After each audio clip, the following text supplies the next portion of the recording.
Magandang hapon po sa inyo mga construction worker. Ito po ang aming ginawa namin simula umaga hanggang maghapon.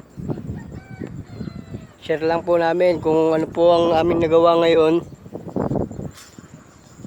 Ito po, pupunta na po ako sa aming ginawan.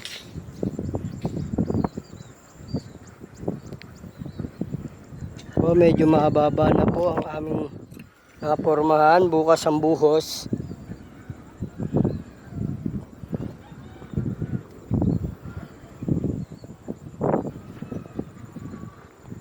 Ayun po ang box culvert na ginagawa sa amin ngayon.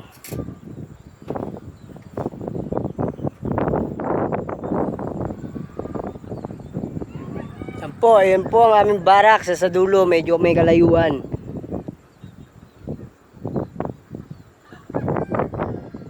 Mga gamit na itabi na.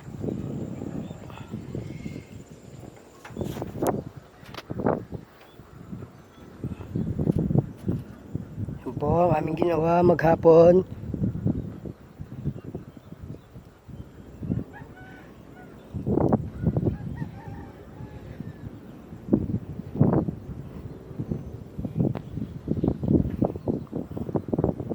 At dito na nagtapos ang aking video.